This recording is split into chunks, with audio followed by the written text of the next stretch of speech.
Hello, everyone, and welcome back to My First Mon. I'm one of your hosts, Jack Martin, alongside the Pokemon Master, Christian Buckley. Hello, Jack. How are you doing today? I'm doing quite well, Christian. We were teased a little bit with that spring weather here in the Northeast of the United States. It's like freezing today. Daylight savings. What's going on this week? It's a whole lot of mischief going on. I have no clue. I just got distracted. I think we might be wearing the same flannel. I can't tell. Excellent. Like you got some greens and reds and yellows in yours? Yeah, I do. Did you get yours at Target? I think I might have. There you go. Oh, what do you know? That is excellent. Are you wearing your Spider-Man shirt? No, I almost did though. I'm wearing a black t-shirt, but I almost wore my Spidey shirt today. So that would have been fantastic. Excellent.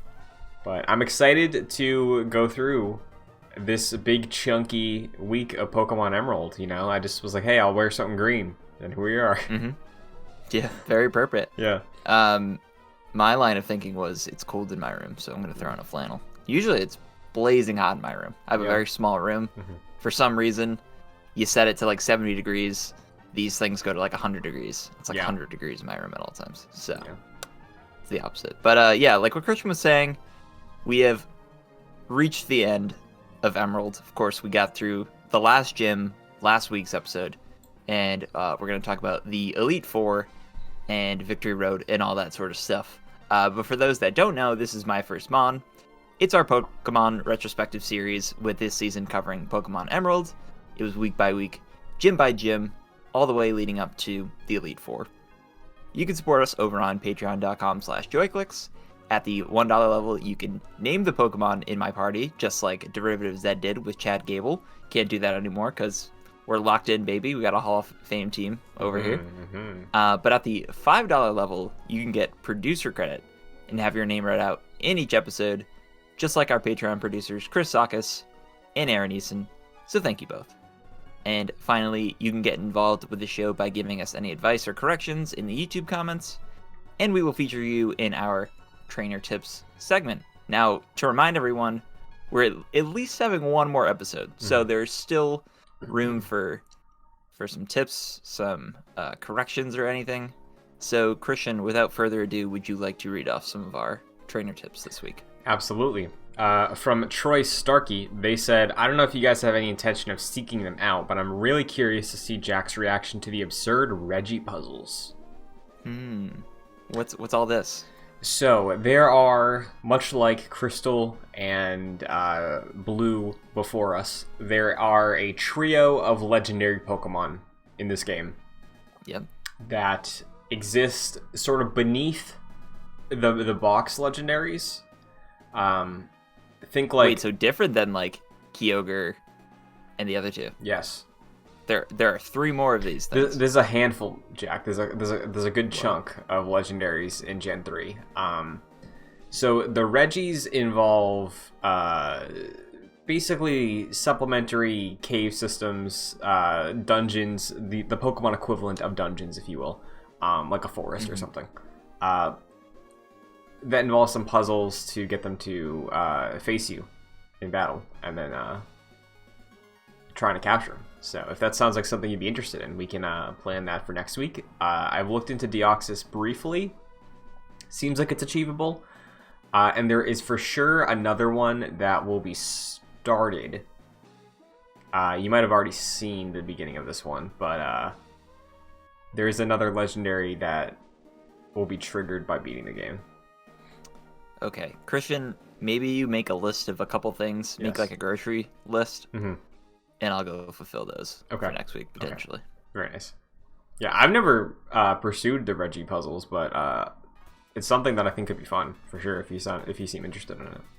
Now, we're talking about Reggie Fils-Aimé, of course, formerly of Nintendo. Yes. That was why he was hired, actually, just like Doug Bowser. Yes. You need to have Nintendo-related words in your name to be hired at Nintendo. My body is ready. Thank you, Troy. I believe that's the first time we've seen a Troy Starkey comment, so thank you very much. From AVVVQVVV, the way I grind versus the Elite Four. Spend all my money on healing, battle repeatedly against the Elite Four without using items, repeat. Which is a pretty solid strategy that I have never thought of.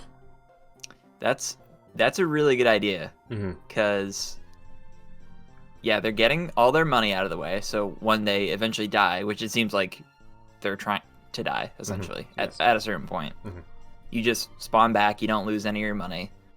You get all the XP that you could have possibly tried to get. And you're also just testing the waters with the Elite Four. Like, you know what you're expecting going into, like, the final bout with them. So that's a very interesting tactic. I do something very different. But yeah, that's interesting. I never thought of it that way. Yeah, so maybe come time for Diamond and Pearl, we use the AVQV strategy for the Elite Four then. Because let me tell you, the Elite Four then, you're going to need to grind. Oh, boy.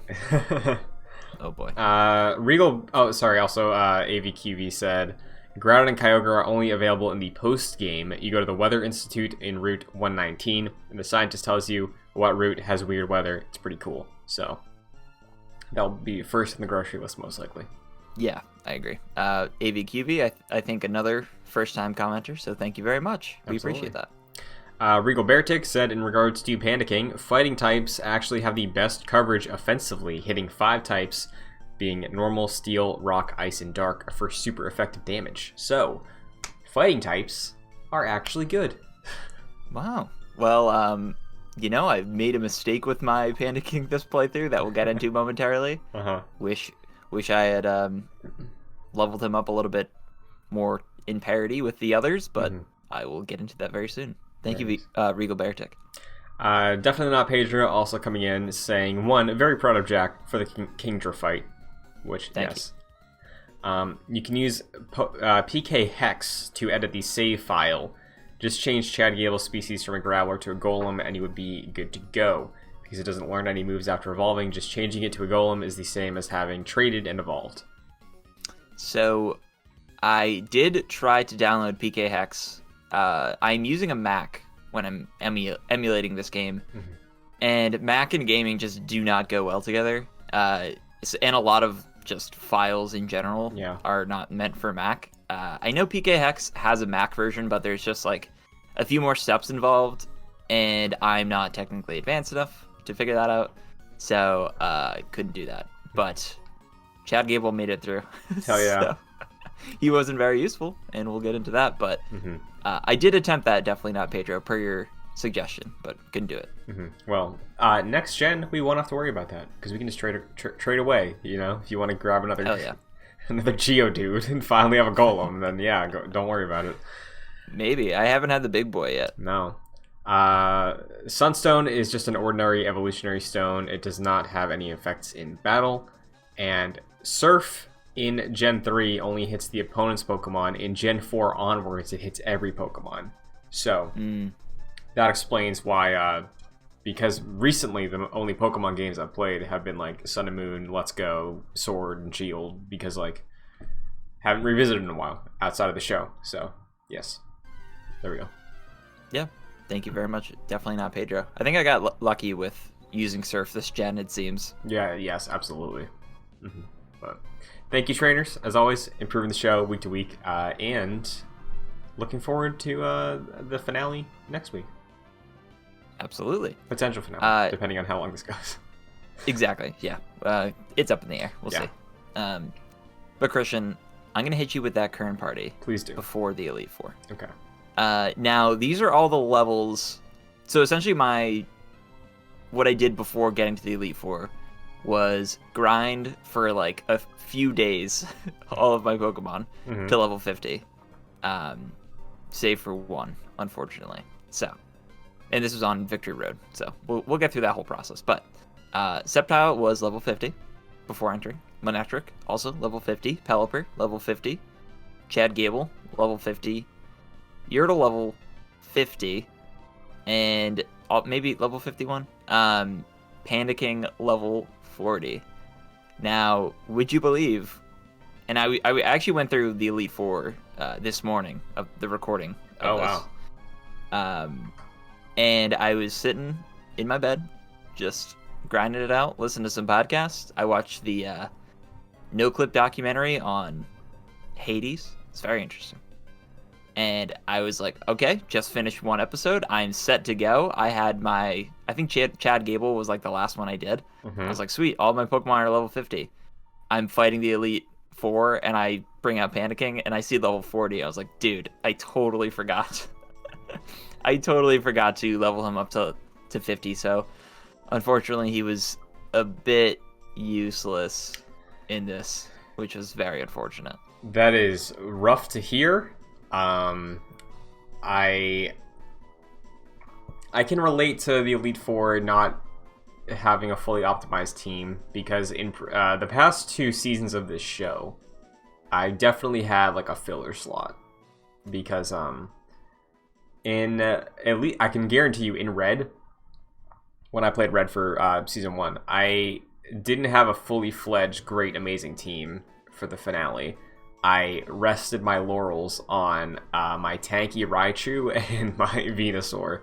So, like, I must have had, like, a level 28 or, like, a level 30-something in there at some point. Like, this generation, as much as I wanted a Heracross, I ended up just keeping Freddy in that 6th slot. So, Freddy the Lanoon was also not up to snuff with the rest of the party, but like, you know, sometimes it happens. So yeah, what was your party going into the Elite Four? So going into the Elite Four, my Hall of Fame team, I have my Sceptile named Kashi, my Swellow named Grayson, my Camerupt named Ares, my Whiscash named Jabu, my Absol named Sephiroth, and my Lanoon named Freddy. So excellent. Sceptile was level 60. Camerupt was like 57. Swallow was like 57. And then Jabu and Sephiroth were like 50. I think Freddy was like 38 or something. So that's a very well leveled party. Yeah, I did sort of what you did. I spent some time grinding, you know, watching some TV, just getting the party up to snuff. So it would have been much easier and much more enjoyable, I think, if it was on a Switch, because, you know, just that comfort. But yeah, we got done. Excellent. Now Grayson, of course, I believe you named him after Dick Grayson. I did. I've been reading Invincible.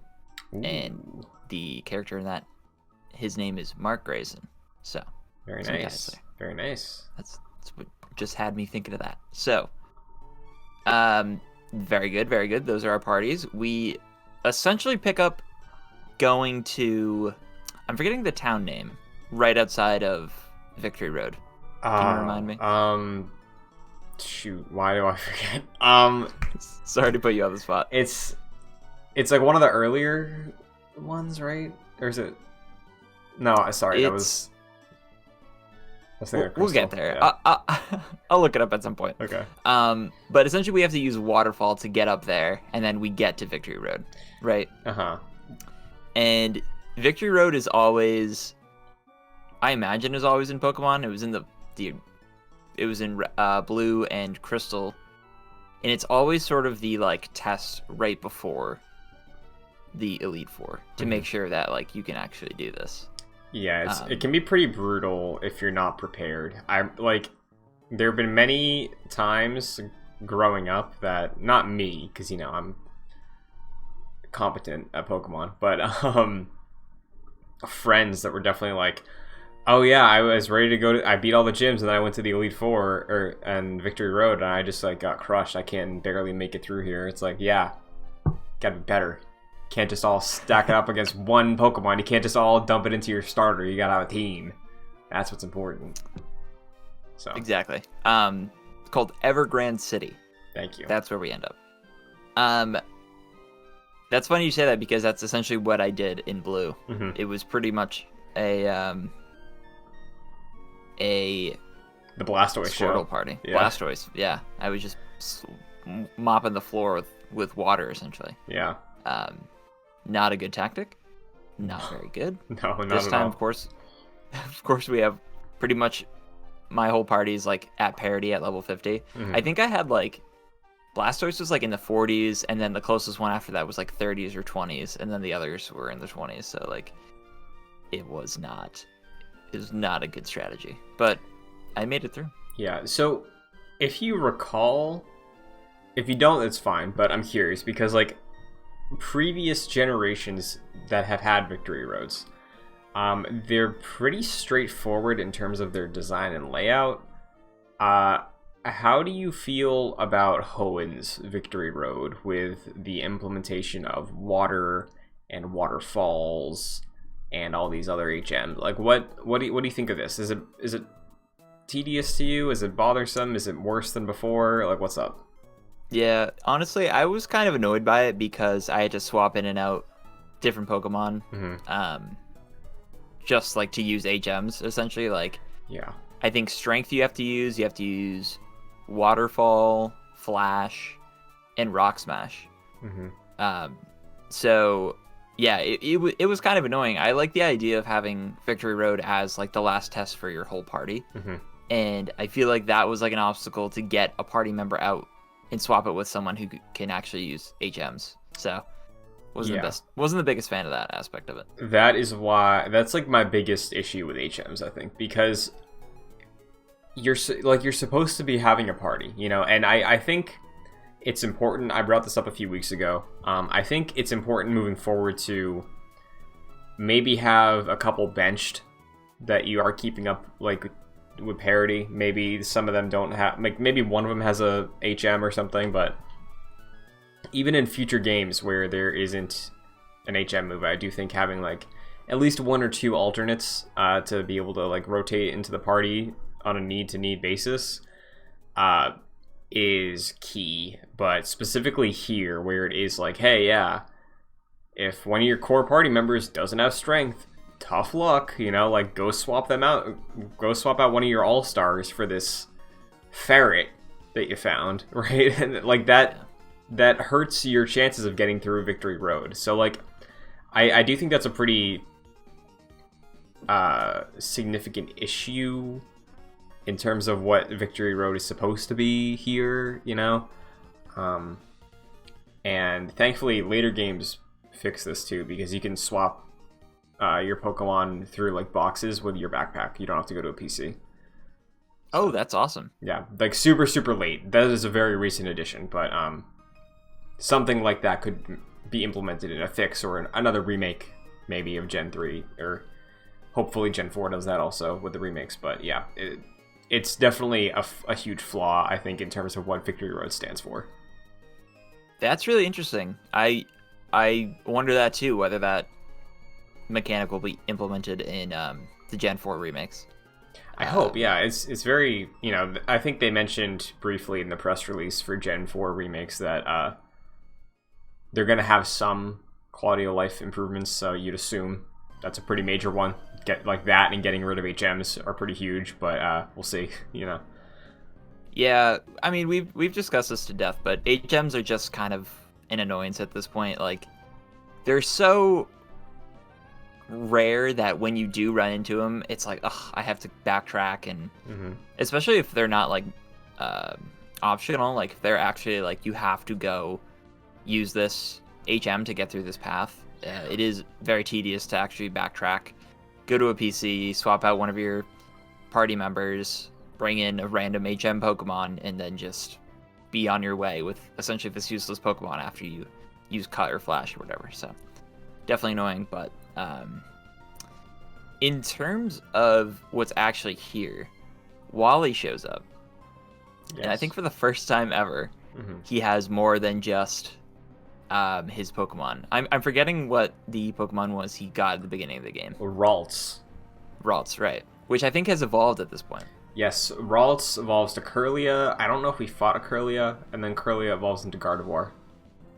Yeah, so. And he has other party members as well. I forget the whole lineup, but his fight was actually kind of tough, and it was the first time that you felt like he was progressing, and you like weren't steamrolling through him. So at least he put up a fight. Yeah, I really like this moment a lot, personally, because Wally is an interesting character in this game compared to past rivals, because I wouldn't say this game has Wally be a rival, but he's more so like kind of your friend, and like May fills more of that rival slot, right? Like, I think it's interesting because at the end of the day, Pokemon is about like these kids going on an adventure, and having a moment like this and having like a friend that's like, hey, I know you're better than me, but like just like do this with me. Like let me just like go against you. Like I think it's a good implementation of, I guess, representing childhood in these Pokemon games, because they don't really lean into that a ton outside the starting town, but like you might as well be like some 28-year-old, you know, the way you're like stopping crime rings and stuff like that. Like but I do enjoy this moment, as opposed to like your final confrontation against Gary or Ash, right? Like there's something here that's like understated, and for you it being a challenge a little bit refreshing, you know, like being able to imagine what Wally's arc was in the background. I think it's a cool one of these. Yeah, totally. Especially with Wally coming off of like hanging out with your dad, and your dad seemingly like was like, "Oh, Jack, you know Pokemon. Go show Wally the ropes. Show him how to catch a Pokemon." Or maybe it was vice versa. But either way, it was nice to see like his progression up to this point. And you'd have to assume that he made it through the gyms, because if he had Waterfall, he probably would have got that through the last gym leader. Maybe I'm just assuming that, but either way, the fact that he's on Victory Road and has held his own in this fight was refreshing, and it was nice to see. I like that, Wally. Absolutely, I agree. Very nice. Essentially nothing else of note. Is May even here? No, I think the next time May shows up is at the end. Yeah, we'll get to May, because I have some thoughts about May actually. But that'll be after the Elite Four. So yeah, essentially getting through Victory Road is not as difficult as I expected. Lots of trainers, obviously. The wild Pokemon yield some pretty nice XP gains. And once I get through Victory Road right before the battle with the Elite Four, I essentially use that area as like my base of operations, like heal up my Pokemon, go back into Victory Road, into that like last area, and use that as like a grinding spot, like throw on a podcast and then just fight the wild Pokemon there, and then grind everyone except for Panda King up to level 50. So do you have an estimate of how long it took? Because I'm wondering then if you were so close to the Elite Four, and you know, now we know the AVQV strategy, because I didn't think of that either, and I was doing a little grinding here and also in just like a random patch by like Pseudopolis, like so hearing that, I was like, damn, that was a good idea. That probably would have saved me a good amount of time, because I probably could have chipped away at that Elite Four. So the better XP gains I got were around like 800 to 1,000 XP per wild Pokemon. And on the lower end was like 300. So it was mostly decent going. Like I played on Sunday and I got a few Pokemon up to level 50, and then I played today. We're recording on Monday. And I got the rest minus Panda King up to level 50. So wasn't too long. It was definitely like a grind for sure. But I think it was better than me going into like maybe what you said, a grassy area. Yeah. What were sort of the XP gains you were getting around Pseudopolis? Not great. Like a fair amount less than what you were getting. Like, yeah, but I guess the main thing that didn't bother me too much was the fact that I didn't have a huge gap to grind, because like I think going into this week my Sceptile was like like a level 54 or something, so I only had to get him up like 6 levels, and it was less time. It wasn't like a huge gap, so I think the net number of levels I had to go up was just smaller than yours for what I wanted. So because of that, the slightly smaller XP gains wasn't bad. Because like Pseudopolis was a recent town, so like it wasn't like if I went back to Little Root, you know, and was in that first grassy patch, just killing his Zigzagoons, you know. Absolutely murdering Zigzagoons, yeah. Yeah. So. Yeah, that's good. I think for me, Sceptile was like 46, maybe. So Sceptile was pretty quick to get to 50, and then the rest were like 40 to like 42. Okay. Like Panicking and Chad Gable were both 40, maybe 41. Everyone else was like 42. So just eight levels pretty much for the rest of my Pokemon. Mm-hmm. Wasn't too bad, but definitely a grind. I think, was it definitely not Pedro who said around 53 to 56, maybe? For like so. leveling up your Pokemon for the Elite Four. So I was aiming for that, and then I was like, I'm at 50. I'm fine with that. I don't necessarily think I need to go further.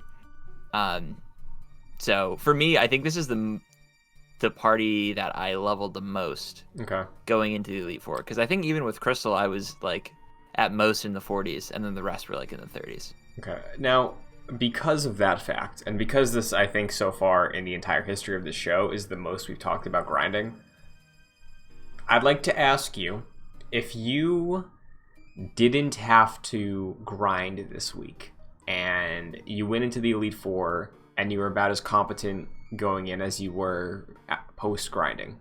So, same success rate, same amount of ups and downs as you're about to go through, but you didn't have to grind. Do you think you would have a lesser opinion of the game? Honestly, so like you're saying the outcome would still be the same, just minus the grind. Yes, like you would have gotten through the same exact way you did, but you wouldn't have had to grind because of mechanics in place, let's say, that keeps your party leveling very fast from not battling as much. Okay. I don't think my... No, because with the grinding I did, for me, that essentially took the place of the playthrough for our traditional playthroughs.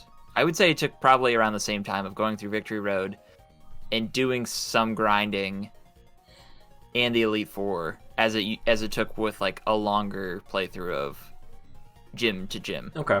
So for me, it's sort of, even if it was a little bit longer, it's still sort of, it felt natural. Okay. And I don't think I necessarily needed to, because I didn't in Crystal. And I managed fine. I didn't like have to do any save states or anything in Crystal, and I'm now that I'm thinking about it, I wonder how I even got through. I know there was a lot of issues I faced in the Elite Four, but still made it through. I think it might have been a similar situation. Sure. The reason I ask is because later Pokemon games are sort of heavily criticized by longtime fans. Not all of them, but a good amount for becoming too easy now. And I think the common like counterpoint to that is like, hey, Pokemon games have never been hard. You were just stupid. And like the difficulty that you're thinking is difficulty is just the grind. And later Pokemon games removing the grind to just save time and value your time as a player is what is making longtime fans think the games are easier now. Because you're just taking out that like additional 5 hours of your total playtime you would have spent grinding. So like, do you think, because you mentioned you really hadn't done it in Crystal, and I don't remember you doing it much in Blue, like... No. I'm curious to see if your opinions change moving forward, but like hearing that now, I just think is interesting, as you know, you're a newcomer and you have that feeling about it right now. So I was thinking about that when I was playing this, because essentially you get through like Victory Road, and for me at least, all of Victory Road all of the Pokemon there, like the wild and the trainer Pokemon, were pretty much all leveled around my own Pokemon, like in the 40s. Right. And then you get to the Elite Four, and it's like a huge jump. It's like they're in the 50s now, maybe even higher. I found that a little strange. I guess I knew that going into it because I was prepared to grind. But I think, like, I was thinking about this. Like, this is very much a kid franchise. Right? These are games for children. These are hard. I will admit, these games can be very hard. And I think if I got this game as a kid, I would have never made it to the Elite Four. Like, I don't even think I would have even heard of the Elite Four. Because even in Blue, that was like a very big struggle for me to get there. And even in Emerald and in Crystal, I had some difficulty along the way. Like Miltank, if I face out as an 8-year-old, I would be crying, and I would be covered in the Milk Mommy's milk. So would not have progressed past that probably. So yeah, I think I would have faced a lot of difficulty because of A, you're not there to help me, and B, no guides. Or at least I didn't necessarily use the internet in the same way I do now. Like I wouldn't have looked up video game guides back then. Right. So yeah, I think the idea of cutting the grind for the sake of this being a children's game is a good idea. Maybe supplement that with more endgame content. Like you beat the all the gym leaders, and then you go through the Elite Four, and then there's more difficult endgame content. I think that could be a good solution, in my opinion. Sure. Well, I wanted to ask because now that you've had enough experience, I think, with the series so far, hearing again like a 2021 look at difficulty in these early Pokemon games and grinding as we're about to move forward, later this year, picking up a modern day remake of the next generation, like being able to compare that. So I will ask you the same question once we get through. As long as they do make those improvements, I'll check in and see if you feel any differently with some of maybe the smooth mechanics and trimmed out grinding sessions for potentially Down and Pearl. Excellent. So essentially, once my party's at level 50, and I assume after you do some grinding, yes. Go back to Evergrande City, go back to that Pokemon Center / Pokemart right before the Elite Four, heal Pokemon. I buy I have a lot of Pokebucks. Buy a shit ton of full restores, hyper potions, revives. I think nope. I was buying so much stuff that I did not buy enough revives, or if I did, I bought a few. And we'll get into that. Yeah. Man, yeah, I guess that just slipped my mind. I had so much money, and I was buying all these healing items, and maybe I bought like a few revives, but certainly not enough. I did not buy nearly enough revives that I will come to need in this. Yeah, it's funny because I forget when I started doing this, but every time I get to the Elite Four, it might have been around the DS era, like the first thing I buy is revives. I spend like half my funds that I have going into this final Pokemart on revives. And then whatever I have left, I'm like, okay, potions, I'll get like a third of my wealth in hyper potions and then super with the rest, just so I have more of them. Even if they do less, I'll just have more chances to give a little spritz. So still learning, it's 3 games. He's still got much to learn, I think. Yeah, buying revives is definitely that's a lesson I learned. Yes. Similar to don't buy Pokeballs at the Elite Four. That's great. We did. That was a Blue thing, right? Yes. Okay. Now, in my defense, yes. I had no clue it was. I mean, I kind of knew what was coming, but I thought this was maybe a situation where you're in like a Safari Zone-esque area. Sure. You got all these legendary Pokemons maybe near the Elite Four. Don't fucking sell them at the Elite Four. That's all I gotta say. You tricked me, Pokemon Blue. You tricked me. Sure. I mean, Yeah, I understand that. First time, that is a hilarious thing. That is the reason that this podcast exists, but glad to see that the lesson stuck. We didn't get through that again. Yeah. So some lessons stuck for sure. Others not so much. Well, after all of this build-up, walk me through what it's like fighting off against Sydney. Okay, so Sydney, as you mentioned, is the first member of the Elite Four. Uses Dark-type Pokemon. First one that comes out is Mightyena. I bring out Pelipper, use Ice Beam, it uses Crunch, I use Ice Beam again, and we get a Feint. Yes. Very quick. Very quick. The second Pokemon is Absol, of course. This is your Sephiroth. Or Emo Peter Parker, as I like to think of this. I use Ice Beam, he uses Rock Slide. I use Ice Beam, and I freeze it solid. I think I use a Hyper Potion at some point, and then I use a final Ice Beam, and I get the Feint. So, another quick one. Feeling confident. Shift Yeah, honestly, yeah. I'm feeling pretty good at this point. I'm always nervous though, because I'm like, all right, I know some Pokemon are like throwaway Pokemon, right? And then the big one comes out and really gets you, but the first one not so bad. Shiftry comes out. I switch to Yordle because I know this is like a grass type sort of Pokemon. Uses Double Team, Swagger. I'm confused because of one of those moves. I hurt myself. I use a full heal just to get that status away. It uses Double Team.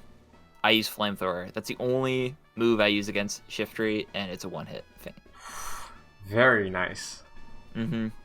Crawdog comes out. Bring out Sceptile. Leaf Blade, one-hit Feint. Breezing through this. Cacturn. I bring out Yordle. Puts a Leech Seed on me. Flamethrower, one-hit Feint. Fantastic. That is Sydney. Did you encounter any difficulties with Sydney? No. I used my Aries for most of the fight. Again, this was a pretty high-level Camerupt that I was just using Flamethrower pretty frequently. I went back to my old days of having a Charizard that was just tanked and like type advantage. Who cares? I got fire. Like that's how I approached the entire fight basically. I was happy to have an Ice type move for a few of these. Yeah, Ice is pretty good. Ice can be essential for late game stuff usually. Now, I believe in this fight, you are seeing some new Pokemon. Am I wrong? I think that's true. At this point, I'm like, there's so many at this point that it's hard to even keep track of what's new or not. Sure. Cacturn may be a Pokemon I saw. Oh my god, Cacturn looks like the Batman animated series Scarecrow, but green. Yeah, good call. I can absolutely see that. That's cool. Yeah. Any other standouts, though? So that's Cacturn. Crawdaunt, I feel like I've seen a Crawdaunt. Yeah, you probably saw also a, oh god, what's the... Crawdaunt evolves from Krabby? Oh. No, not Krabby. Krabby's Gen 1. I'm blanking. It's another, like, lobster-looking crab. Yeah, this... Okay, maybe I didn't see Crawdaunt, but maybe I saw its evolution line, like what you said. Crawdaunt's like a big old crab. Yes. So, yeah, that was a mostly easy fight throughout that whole... As it should be, because first round of the Elite Four, it's never really hard. Like, was it Lorelei in Gen 1? She's the ice one that has, like, the 2 Dugong, right? It's like, if you have anything that's good against ice, you're fine. Like... Yeah. Very similar here. I think it's interesting, after going through gym after gym, leading the Elite Four with a Dark type preference. That's kind of cool. But, yeah, Dark doesn't have a wide sweeping advantage over much of who you have on your party at all. So, pretty easy. That's a good point. I guess I never consider that. I always look into what advantage I have over, or my Pokemon have over other Pokemon. I almost never look at, like, what advantages the other Pokemon have over me. I'm more so focused on my advantages. So that's a good point because, yeah, Dark doesn't have too many advantages. So, like what you did, it seems like you were able to just sort of clean up without having an outright advantage. Whereas I was like, oh, I need to use my Ice-type move. Yeah, so that's cool. Future generations worth keeping track of because there will be times where it's like, oh, you know, and we've seen it before, you know, like you've had a Pokemon out that you're like, didn't realize they were weak, but specifically like Elite Four stuff can be pretty tricky on that angle, for sure. Sure. So, Elite Four member number 2 is Phoebe. Phoebe uses Ghost-type Pokemon, right? Yes. Okay. So the first one Phoebe brings out is a Dusclops. Dusclops, I think, is new to me. Potentially. I wanted a Dusclops on the team, but I didn't want the investment because Ghost Pokemon can be very cool and very useful, but you gotta like build them the right way. And Duskull, we would have ran into like I think 2 weeks ago, so I that's pretty late game to like build a Pokemon up. So I was like, you know what, not this time. But yeah, Dusclops is cool. Dusclops looks like it would be a Breath of the Wild enemy. I think like Scooby-Doo villain when I see Dusclops. I could see that. Yeah. Who's under that mask? Yeah. Totally. So yeah, the first Dusclops, I should say, comes out. I bring out my Manectric because Dark moves are good against Ghost types, and I have Bite on my Manectric. It uses Protect, so I can't hit it. I get a Bite in, throws a Shadow Punch at me, put another Bite in. Confuse Ray, I think it uses a full Restore as well. My fatal flaw is always like once they're down, like during specifically gym leaders and Elite Four, once they're down to their last sliver of health, I need to follow up with like a strong attack because I'm always like quick attack and then I'm done. But almost always that never happens. So I throw a quick attack in, and of course the full restore hits. And before that happens, so I couldn't do it. Because I'm like, I should just be anticipating the full restore at this point, and just go for like, who cares about wasting the PP? Just go for the big move. Yes. So do the quick attack, hit a Bite, it uses Shadow Punch, and then I do another Bite and it faints. So that's the first Dusclops. Very nice. Second Dusclops comes out. I give a full restore to Manectric. It uses Earthquake, which I believe Ground is powerful against Electric, so it does some damage. I throw a Bite out. It does another Earthquake, and I faint.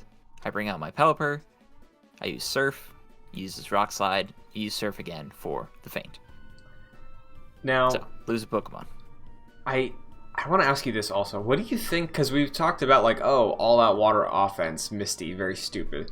What do you think of the trainers that use like multiple of the same Pokemon? Because that's just as foolish.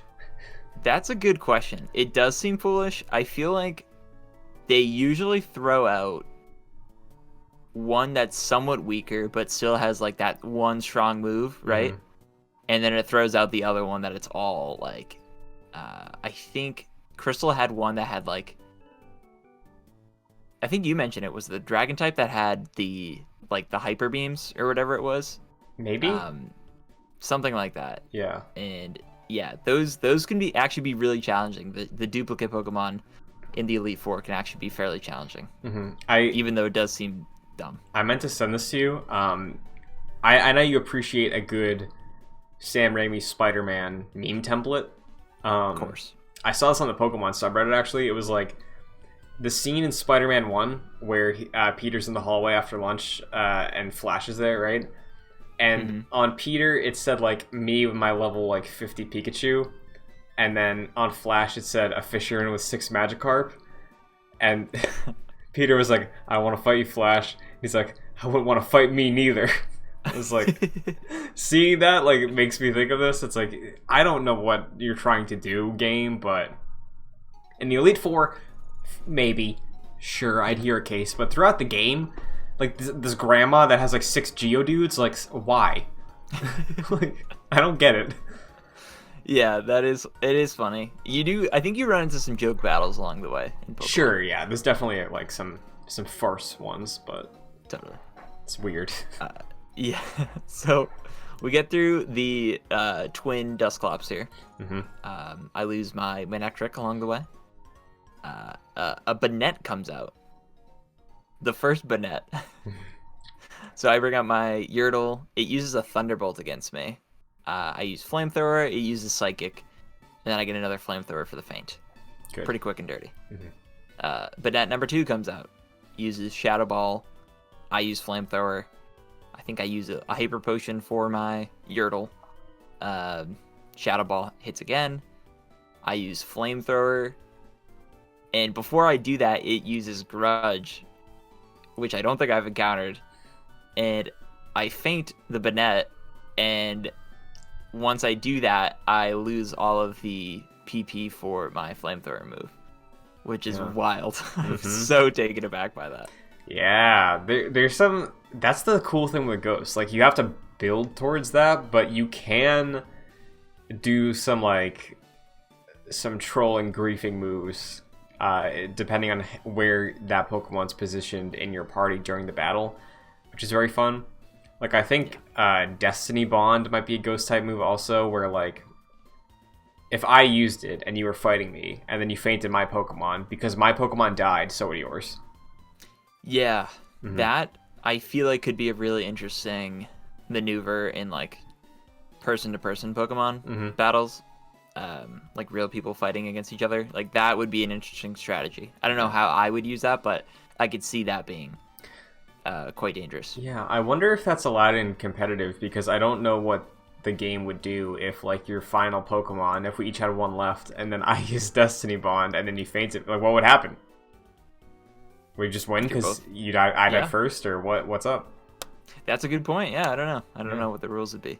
There's probably some preventative in there, but I'll keep that in my back pocket for when we potentially do battles. Sure. So the final Pokemon from Phoebe is Sableye. I bring out my Sceptile. I use Leaf Blade. Uses Double Team. I use Leaf Blade, and that's it. That's the feint. I lose a Pokemon in this fight, my Manectric. Of course, I'll just revive my Manectric, but that is really the only difficulty I encounter with Phoebe. Yeah. So, not too bad. Yeah, How about you? I swept through Phoebe with my Sephiroth, much like the One-Winged Angel. Nobody stood a chance against all these dark moves that I have. Like the 1 or 2. I have, like, Pursuit and Bite, I think. So I was able to manage pretty easily with my dark moves. So no issue here. Very nice. Very, very nice. So that's Phoebe. The second of the 4 Elite Four. So at this point, what are you thinking? Like, are you thinking like, wow, they really nerfed this, like, after my last 2 attempts and my last 2 gens? No, I just think I was better prepared for this fight. I think that's what it was. Yeah. Good to know. Because, with Crystal, I think I was better prepared in Crystal than I was in Blue, but still, it was, like, level 40 for my highest Pokemon, and then it was, like, maybe another 40, then, like, a few 30s, then, like, one of my 20s. I also don't even think I was using a full 6 Pokemon roster in Crystal. Or if I was, like, the 6th member was just essentially throw them out to heal the others and then sacrifice, essentially. So this is the first time I really had, like, a full-fledged 6-party Pokemon team. Very nice. So, I think I was ready. Glacia. Is that how I say that? Glacia? I guess. Okay. Glacia is the 3rd Elite Four member. She uses Ice type Pokemon, I believe. Yes. Ice, water, that sort of deal. The first one she throws out is Celia. Of course, my Sceptile is at the front of the party. I use Leaf Blade. Celia uses Hail, and then a full restore because my Leaf Blade did a bunch of damage. Again, I get into the trap of I used Quick Attack because I saw the opportunity. I'm learning from that. I should not have done that. I should have just gone for the Leaf Blade. It gets me too still. Like, sometimes I'm like, okay, because sometimes the thinking is like, oh, to prevent them being able to use one, Quick Attack always goes first. But, like, that's what trips me up. You know? Because, healing always ends up going first. Yeah. But for some reason. Yeah. But so eventually I do get the Leaf Blade, and we get the Feint. But yeah, I always get very gregarious. I'm like, we're there, dude. This is I want to get these Pokemon done quick and dirty. But yeah, gotta be quick, or gotta be smart about that. Rather not quick. Another Celio comes out. I use Leaf Blade. It uses Blizzard, and it gets my Sceptile down to 9 HP. And then Hail from the previous Celio hurts my Sceptile, and it faints Sceptile. So you hate to see it. So bring out my Yurtle, and I use a Body Slam, and I get the Feint. So there's that. Very sad to see your starting Pokemon get knocked out during the Elite Four. Walrein comes out. Is this the final evolution of Celio? Walrein, I believe so, yes. Okay. It's a big old walrus looking thing. Yes, Walrein is the third form. Cool. I bring out Manectric. I use Thunder. It almost faints Walrein. Uses Surf against me, and then I use Spark, and I get the Feint. So, very quick battle. Glalie comes out. Now, I know for a fact this is the first time I see a Glalie. Yes. I'm going to look up Glalie right now. Glalie is like a big orb. Yeah. With a scary face. I don't know what happened, but for some reason my entire life I've called it Galale. And I just looked it up, and you're right, it's Glalie. I am baffled right now. I don't like the spelling of this Pokemon. It's like too much going on. Yeah, dude, like, I think it's a super cool Pokemon. Like, I really like Glalie, but I never used one. I would, but like, it's an ice demon basically. It's super cool. Yeah, totally. You might have seen its pre-evolution state before, Snowrunt. It's a little like chibi little black blob in like a blanket wrapped around it. You know, it's like it's holding it like it's shivering. No, I've never seen this thing. Okay, well, this is something. Yeah. Huh? Is it a good something or? Yeah, it's just so interesting. Yeah, I really like this line. It's strange that I've never used one before, but I think they're cool. You know, ice Pokemon I feel like they're few and far between at times, but some of their designs are really, really good. This is a Makuhita Hariyama situation. Ooh. Where the first line in the evolution is way cooler than the second. Yeah, it's like the second one, it's like some demon found a wiffle ball and like chose that to be its home. You know? Yeah. But, and a Wooper versus Quagsire situation. Good call.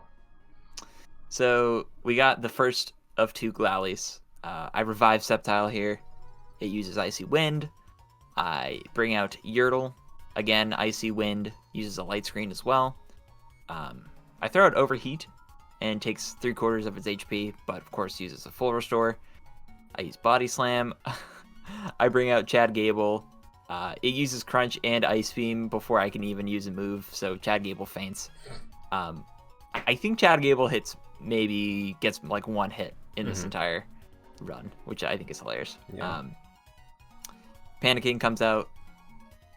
It uses Ice Beam against Panicking, but Panicking uses a Vital Throw and faints the first Glalie. I think this is the only feint that Panicking gets in the Elite Four, but still. One is enough.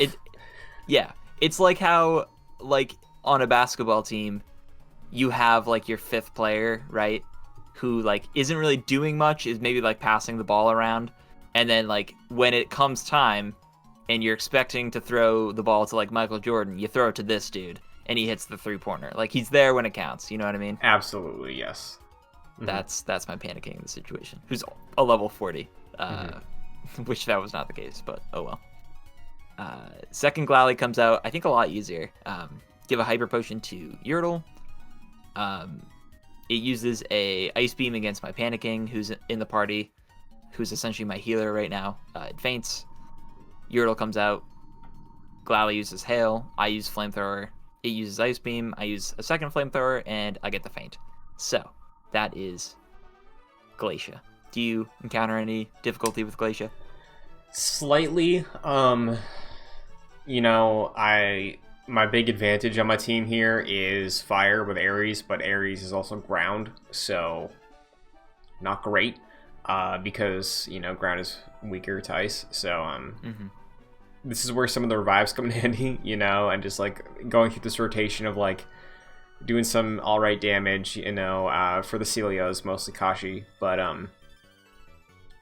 yeah, for like the Glalies, I was trying to like go through a rotation of like, okay, Ares, use your fire moves, if you faint, revive, and just rinse and repeat. So it wasn't really an issue, you know, it wasn't hard, it was just managing that rotation that way. So it made it a little longer probably than what you had, but yeah, no problems. Very nice.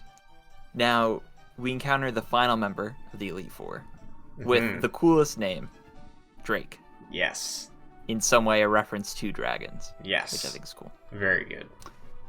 So, Drake brings out their first Pokemon, which is a Shelgon.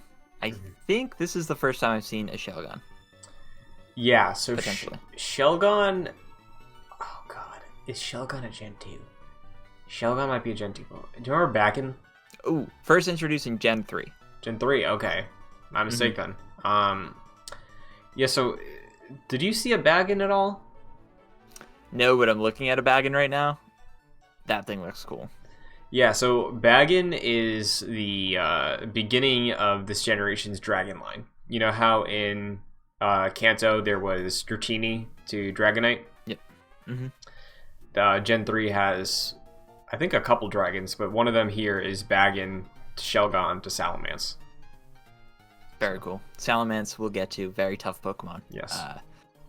Dragon types, always the elusive type for me in Pokemon. I'm interested in them. I never really pursue, maybe except for Gyarados, I never really pursue dragon types all that much.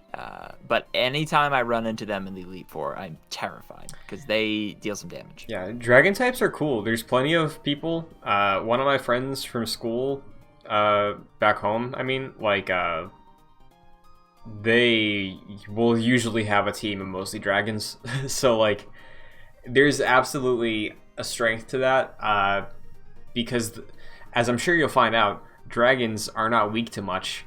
The thing that is most effective against dragon type is dragon type. So that's what will get you your like super effective moves, is dragon moves against dragons. So tricky if you're not prepared. If not, it's a big wall. Totally. So forgot to mention at the top of this episode, I've turned off, because of the grinding, I turned off the battle scene. So I'm not getting all of the sort of fluff when you use a move and you like see like thunder, for example, you see all the clouds. That's all turned off. So if you're watching all the gameplay and be like, why is everything a lot quicker? Well, I sped up the time to match what we're talking about, but I also turned off the scene, so you're not getting all the graphics. So my apologies. Probably should have kept those on, but it's fine. The Elite Four, like, sometimes they'll have a cool move, but like, it's fine. It's more about the drama, you know? Exactly. And you know what you're getting. You've seen Pokemon, so I'm sure you get it at this point. Yes. So Shelgon comes out. It uses Protect. Of course, Pelipper misses. But Pelipper uses Ice Beam, and it faints. So reassuring that the first dragon type is gone in one hit. Mm-hmm. That's nice. Of course, Salamence comes out. It uses Rock Slide against my Pelipper for one hit, and I'm down. Chad Gable comes out. It uses Dragon Claw against my Chad Gable. For some stupid reason, I use Rollout. It hits twice, and Drake withdraws Salamence. I think that may be the first time that's ever happened to me in the Elite Four. Yeah, that's you know, we've talked a lot this season about how bullshit it is that the NPCs and your opponents can do the same things you can do. But yeah, that never feels good, you know? Like, it's like, oh, okay. Well, I mean, luckily here for you, like, you used Chad Gable. It wasn't like you whiffed a super powerful move with, like, 5 PP or anything like that, but, like, it can feel bad at times if they do it at the wrong moment, but... Yeah, totally. You do like having that reassurance where you can do a little bit more than the people you're fighting, but I guess technically it's fair. Yes. Is it really? No. It's certainly annoying. We can all agree on that. Mm-hmm. So Salamence is withdrawn, and Flygon comes out. So my rollout is still going, and then Flygon uses Earthquake, and it faints Chad Gable. So Chad Gable gets a few licks in, but nothing too substantial. So bring out my Sceptile. Essentially, I use that opportunity to revive my Pelipper. It uses Flamethrower against me, and I think I'm pretty weak from that. I don't faint. So I bring out Panda King. It uses Flamethrower against my Panda King. I use a Hyper Potion to give to Pelipper. Earthquake faints my Panda King. So I bring out Pelipper. It uses Dragon Breath, but I get an Ice Beam in, and Flygon is bygone. Mm-hmm. And then Salamence comes back up. Oof. Yep. Give a full restore to Pelipper. It uses Rock Slide twice, and my Pelipper faints. Yeah, I hate to see it. Yeah, man. What was the logic there? So I was just trying to heal up my Pelipper, and I'm using Ice attacks against the Dragon type Pokemon, Okay. which I think have some advantage over it at least. And I think the better strategy would have been bring out a random Pokemon, use heals on the Pokemon I want to use, bring out that Pokemon, use some attacks, swap in, swap out, that sort of thing. Mm-hmm. That was my thinking. Okay. Didn't go well. So I bring out my Yordle. Of course, I revive my Pelipper. It uses Dragon Claw twice against Yordle, and Yordle faints. A lot of party members down at this point. Mm-hmm. I bring out Manectric. I give a Hyper Potion to Pelipper. Uses Dragon Claw. I give a Hyper Potion to Manectric. Uses Rock Slide. I use Spark. It uses Dragon Claw. I bring Pelipper back out. Hits me with Dragon Claw, but I get the Ice Beam for the feint against Salamence. Salamence is tricky. Salamence was a tough guy. I think that fight would have been a lot longer if I did not do some grinding. Yes, so glad absolutely. I did that. Altaria comes out. Mm-hmm. And Altaria has a pretty long battle associated with it. Give a Hyper Potion to Pelipper. He uses Dragon Breath. I use Ice Beam, and it barely does not faint Altaria. Like, barely. Like, it's so close, but it doesn't get it. I use a Hyper Potion, of course. Drake uses a full restore. Dragon Breath is also used, and Pelipper is paralyzed. So, have to use a full restore. Dragon Breath is used twice. Again, I almost get the feint with Ice Beam. I have to use a Max Potion. I think I had one of these, and I was like, I might as well just use it. It's essentially, for me, it does the same exact thing as Hyper Potion. Yeah. Because I don't have any Pokemon with HP over 200. So, whatever. And then Full Restore is used on the Altaria. Dragon Dance, also used. Again, Ice Beam nearly faints Altaria. But at this point, it's frozen solid. So I come back again with another Ice Beam, and I get the feint. That battle was more just trying to get the feint before a heal, essentially. Yeah, man. Like, as annoying as that can be, that's sometimes some of the most thrilling moments in a Pokemon battle, right? It's like, I know if I could just hit this before, like, the status effect wears off, or, like, before this stupid thing goes off, like, there's like a spiteful excitement, I think, in scenarios like that, right? Like, because you know it's achievable. It's just a matter of, like, if the game is going to screw you over. So they don't happen often, right? And I think, because I ran into similar issues here, like, just sort of finishing Drake. But I do think that, you know, for the final Elite Four member, sometimes, like, having a more challenging hurdle that really pushes against you is welcome, for me at least. Yeah. So I would say Altaria and Salamence are probably maybe the toughest of the Elite Four. I'm looking through my notes here. Mm-hmm. Definitely the longest fights.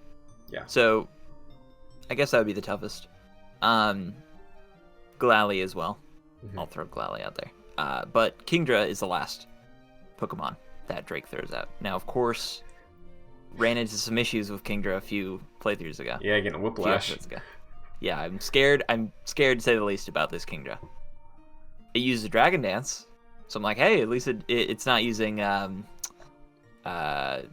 what's the evasive move? I'm blanking on it. Agility? No, it's not agility. Does it start with a D?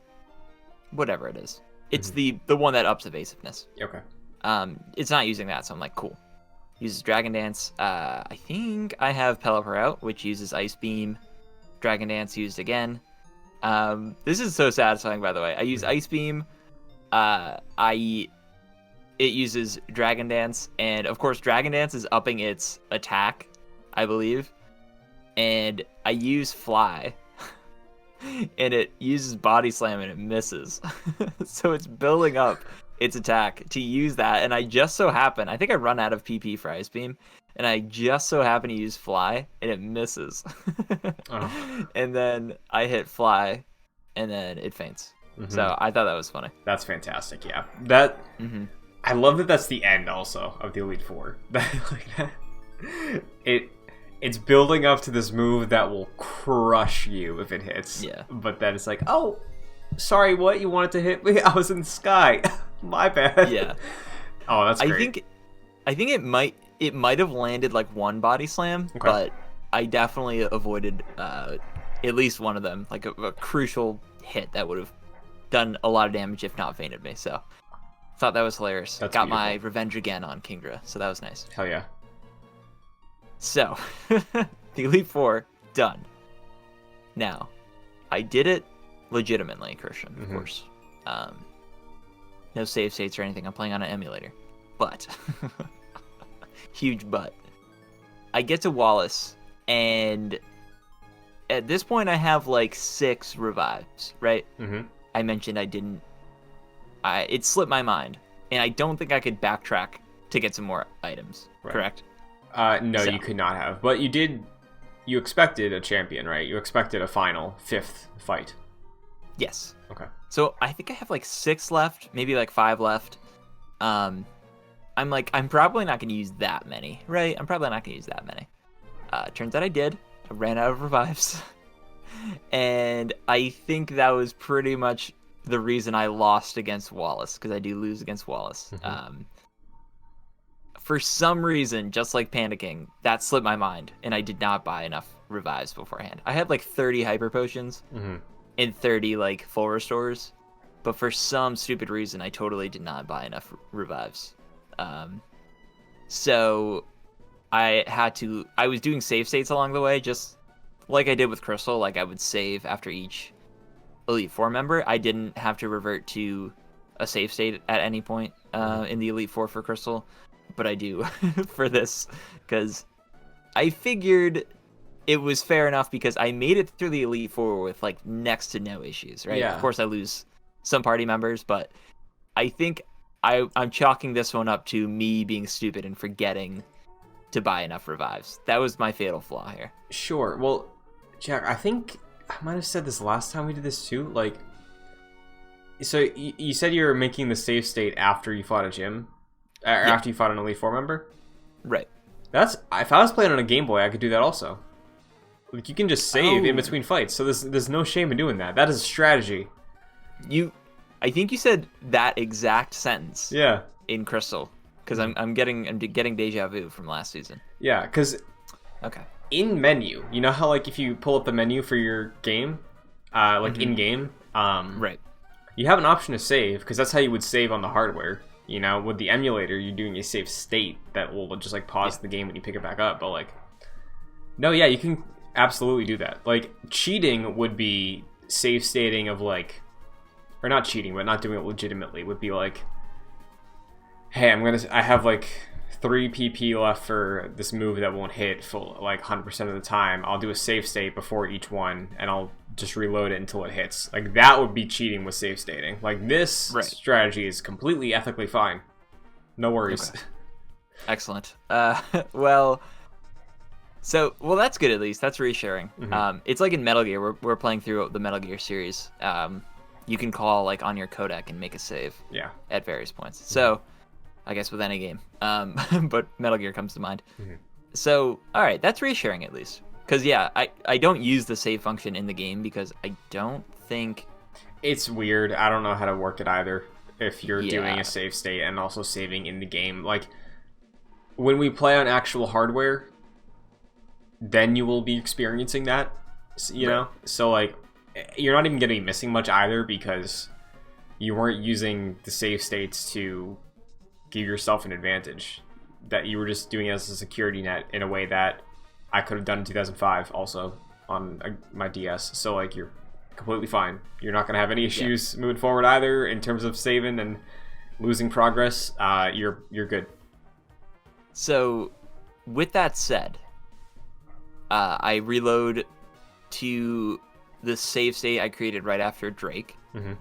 And so, again, I only have a few revives left. So I'm being, like, very, like, careful about how I'm using them. Because I think going into Wallace, I was like, Chad Gable, you're back up, dude. Even though you're not doing anything. Yeah. Panicking, come on back in. I think I only revive, like, the party members I need. Because I know Wallace going into this. Yes. And I have a little bit of revives left for some reassurance for me. So, get to Wallace. This is the second time we meet Wallace, of course. In Ruby and Sapphire, I believe you mentioned he was the gym leader of Pseudopolis. And we saw him in Emerald last week when he was directing us to the legendary Pokemon that I'm forgetting the name of. Starts with an R? Rayquaza. Rayquaza, yes. Still in Pseudopolis, he was like Luke Skywalker on Octu, in a way. Sort of meditating. Sure. It seemed. Bit of a hermit. But, of course, he is the Pokemon League champion. Now, immediately, Christian, I was like, where's this V guy? Where's Vince? Where's that dude? Yeah. What's the deal? So, Vince comes into play with something... Is that actually his name? No. Okay. That guy... If I'm talking about the same guy that you think we're talking about... Yeah. Wait, are you talking about Steven or the guy that's like the baseball coach? No, I'm talking about the dude from the whole family we fought, like the gauntlet of the V's. Oh, and then okay. Someone was like, maybe we ran into him on Victory Road. Now that I'm thinking about it, one of those family members was like, "Oh, my brother's the strongest of all of us. He's probably the Pokemon League champion by now." Okay. Where's that dude? I have no clue. Maybe Wallace is actually Wallace with 2 V's, perhaps. Potentially. I thought you were talking about Scott. My bad. When you said Vince. No, Scott's being some douchebag somewhere with his Oakleys on. Yeah, Scott comes into play post game. So we will address that later. But yes. Yeah, well, for the sake of our own headcanon, the champion is actually Wallace, not Wallace. Indeed. So yeah, Wallace is cool, right? He brings us to Rayquaza and all that. He's no Lance, right? Yeah. Lance I think is the coolest Pokemon character I've met so far. Sure. I think that's fair. Lance is a cape, dragon type. Can't beat that. Yeah. So. Yeah. Wallace uses what, like water type Pokemon? Yep. That's it. It's a strange choice for the champion, but I think knowing Hoenn, knowing how much water there is here, like, it's fitting, but you got an electric type. Please tell me you don't struggle here. Like, I have an electric and a grass type. Yeah. So, yes and no. Okay. Of course, I do make it through, but I'll run you through it here. Let's hear it. So, Wailord is the first Pokemon. I have Sceptile up front and center. Also, very reassuring to have and vindicating to have your starter come in such a big play at the end of this. Like, I know it wasn't purposeful that the game was like, oh, he chose a grass type, so let's throw the champion as a water type. But it feels nice, and it feels almost like manufactured in that way, so that my starting type Pokemon is like almost incentivized to use toward the end of the game. I know it wasn't like that, but it just feels that way, and it's nice. That would be very cool. I'd love to see them implement something like that in the future, of like customizing the path based on your starter. That'd be very, very cool, but unfortunately has not been done. Yeah. I wanted to run this at you. Probably false, because we know Pokedex entries are written by hacks. Wailord, do you have a guess of the size of this Pokemon? Wailord. Like, in terms of feet? Sure. 100. It is apparently 47 feet long. 877.4 pounds. Wow. Okay. I think this fluctuates. In the recent Sword and Shield DLC, you will spawn on an island, and in the distance, you're able to see a Wailord that looks the size of the Titanic. And you can go approach it and engage with it, and if you catch it, very much not that size in battle, but very strange. It's always Pokemon and like scale and how this world exists. Sometimes like nobody cares, nobody's keeping track, but I think it's fun. So I was picturing the blue whale, of course, with Wailord, which I believe is the biggest mammal on Earth, if I'm not mistaken. I just looked it up for some quick facts for you. Okay. The female blue whale, the average female blue whale, is 82 feet long. Okay. The average male blue whale, 79 feet long. Okay. Mass, anywhere from 110,000 to 330,000 pounds. Wow. So big. Yeah, so Wailord, can Wailord exist then? If Wailord is like only 800 pounds at like 47 feet long? That's a skinny whale. Yeah. I'm looking at this That's a skinny whale. I'm looking at this definitive scale for large water type Pokemon on Google Images via Reddit. I do see a blue whale, at the center of it all. Wailord is the second largest on this screen, followed by a hyped up version of Kyogre from the remake called Primal Kyogre. Gyarados looks like the size of my thumbnail on this image, and for scale, a single person is about the size of a Wailord finger on the flipper, whatever you call an individual spew of a flipper. I don't know. Sure. I got you. Yeah. Interesting. Yeah, Wailord. Okay. I was thinking a lot bigger. Yeah. It's long. It's not big though. Yeah. 800 pounds. Now, there is a Gigantamax version of Wailord in Sword and Shield. Of course. Which, then we're dipping into some truly interesting sizes that I don't have on hand, but it's bigger. I'll tell you that. Yeah, I'm sure. So, is Wailord the biggest Pokemon? Do we know the answer to that? I don't know. I can look that up. If you want to keep going through your fight, I'll give you an answer. Okay. So, of course, we're at Wallace. Wallace brings out Wailord. I got my subtitle out. Uses Leaf Blade. A very strategic move here. Wailord uses Rain Dance, as well as a full restore. I use a couple more Leaf Blades, and I get the faint. So, Wailord down, but Rain Dance still going. It's raining. It's powering up those water type moves. Now, much like you were able to take down Wailord, up until Sword and Shield, Wailord was the largest Pokemon. Whoa. Sword and Shield introduced a legendary that is 65 feet and 7 inches compared to Wailord's 47 feet and 7 inches. Whoa.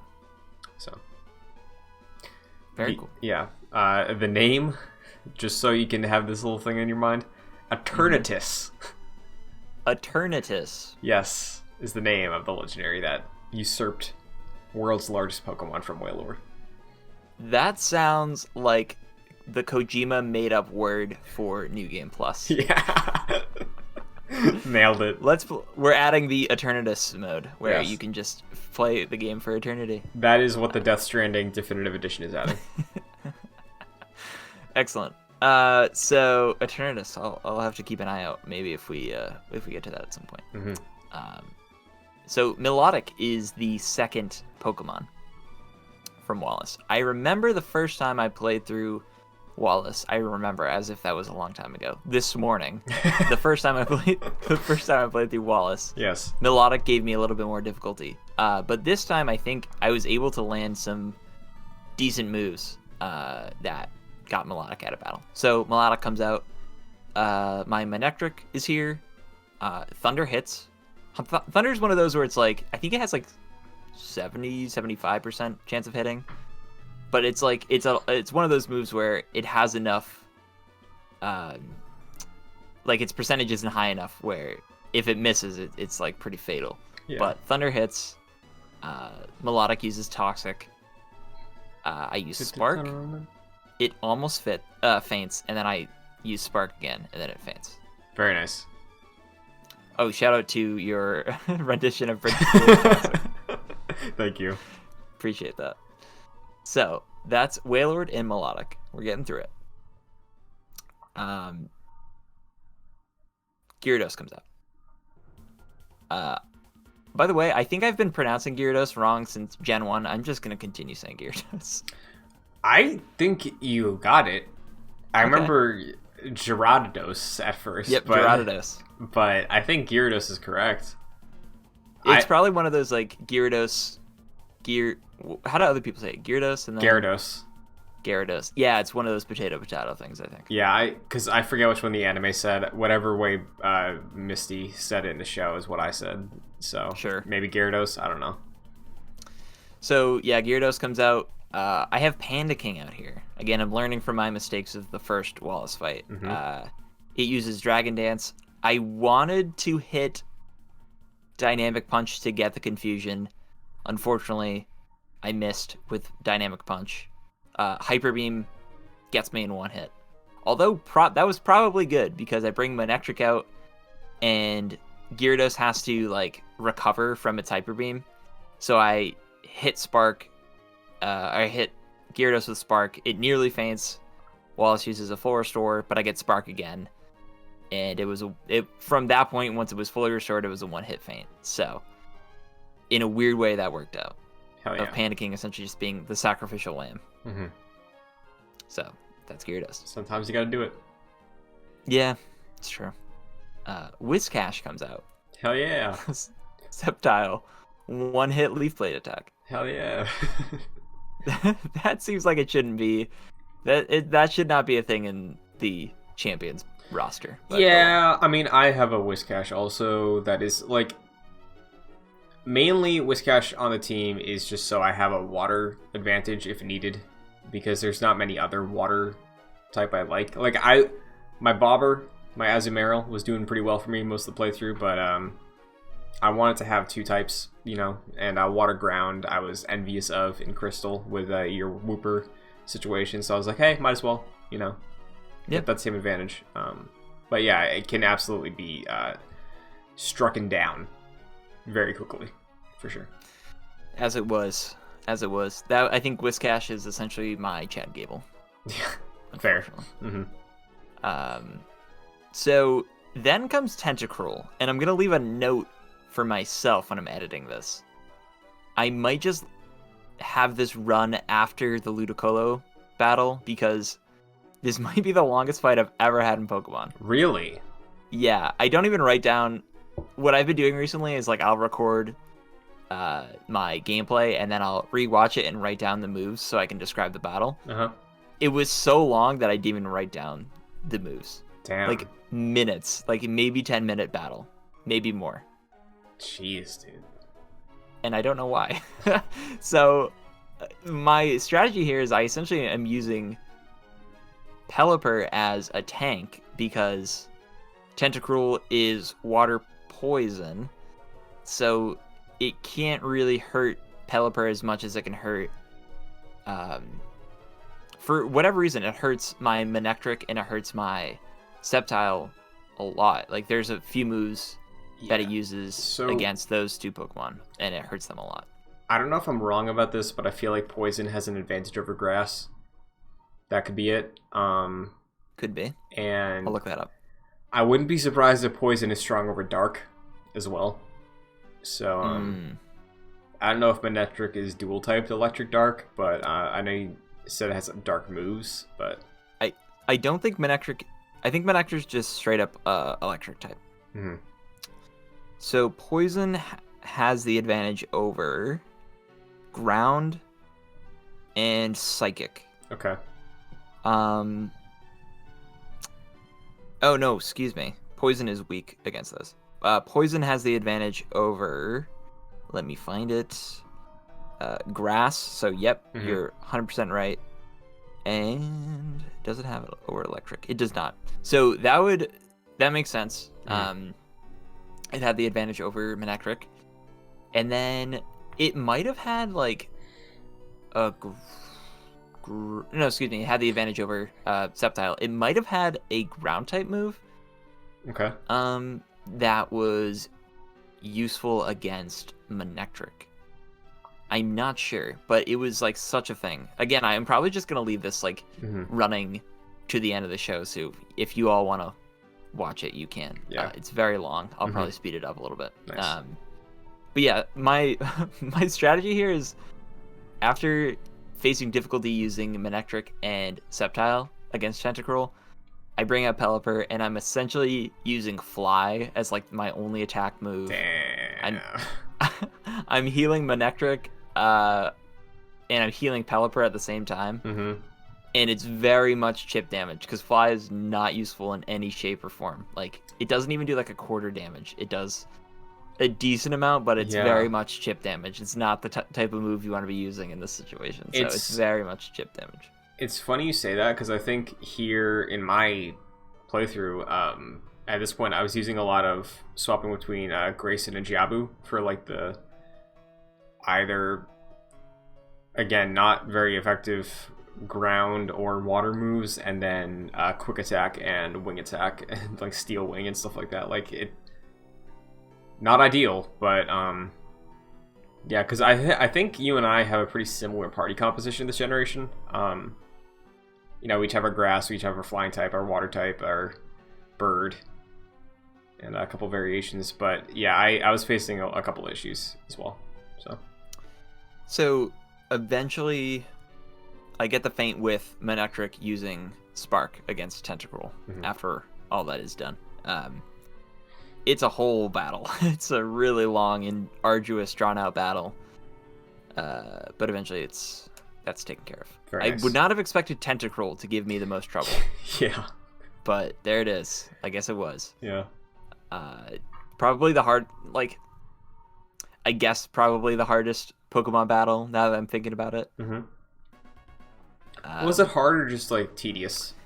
It was more tedious because I did Pelipper withstood enough damage where I could just like keep feeding it heals and keep chipping damage along the way. Right. At least the longest, let's say. At least the longest. Yeah. Like Miltank is probably objectively the hardest. Mm-hmm. So there that is. And Ludacola is the final Pokemon in Wallace's party. I have Manectric out. I use Spark. It uses Surf against my Manectric, which this was annoying me because I don't think Water is strong against Electric. I'm looking at it. It's not. Even though that would make sense. It's the other way around. Electric is strong against Water. Yes. It deals Surf, and it deals so much damage that I only have 3 HP left. And I'm like, okay, I guess you're just super strong. Yeah, and also Surf is just a strong move. Like, Surf is the one... Like, in my mind, I know it's probably Hydro Pump, but the equivalent of Flamethrower for water Pokemon, to me, it was always Surf. I was always like, okay, as soon as I got Surf, that's my main water attack for if I chose a water starter or anybody. Like, that's it, because it's super strong, and it's very effective, so... That's true. Yeah, Surf is very good, especially as like a water advantage. But I guess in this situation, it was a good general type move. Mm-hmm. So I bring Pelipper out. It uses Giga Drain. I give a Hyper Potion to Pelipper. Again, uses Giga Drain rather. I use Fly, uses Double Team. I use Fly again. And then Double Team and Giga Drain. Again, Fly. And then use Giga Drain and feints my Pelipper. So I'm a little scared at this point. Mm-hmm. Bring out Sceptile. I revive my Pelipper. I give a Hyper Potion to Pelipper. This is all stupid now that I'm thinking about it. I give a full restore to Sceptile, who I think was poisoned from Tentacruel. It uses Surf. I use Leaf Blade. It's paralyzed, I think, from Manectric way back early in this fight. I use Leaf Blade again. It uses Surf, and then I use Leaf Blade, and I get the feint against Ludacola, which is funny because Ludacola is Water Grass, so defeated by Grass type. Coming in clutch. Now that I'm thinking about it, yeah, my Sceptile comes in. My starter gets the final feint. Hell yeah! Congrats. How did you fare against Wallace? Okay. Like I mentioned, our teams are pretty on the same page in terms of our typing distribution for the most part. So I didn't have a clear advantage here, but you know, I use my chip damage strategies when I need to. Tentacruel was not a problem for me, really, outside of just not having anything super effective against it, but yeah, I did all right, I think. No huge issues. I think it took me like 3 tries to do Wallace. I had a save before him as well, so did basically what you did. I just had more revives, so like it was not terrible. So easier, cool. I think, than what it was for Crystal. Yeah. So we beat Wallace, and immediately after, I was gonna be mad because May shows up, and I'm like, you better not make me fight someone right now.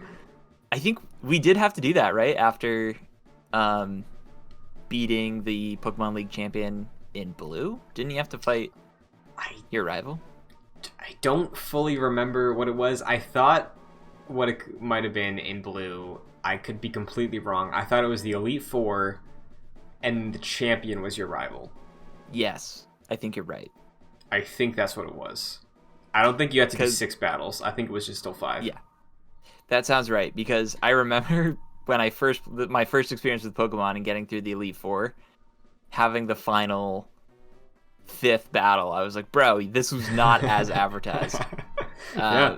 But I knew going into this, obviously, that I was going to be fighting the champion. I was hoping I wasn't going to have to fight my rival, and it turns out I don't. So, May and Birch show up, and basically they realize that I am the champion. Birch is like, see, May, you didn't have to worry about good old Jack here. He made his way through and became the champion. I have some thoughts about May, honestly. Okay.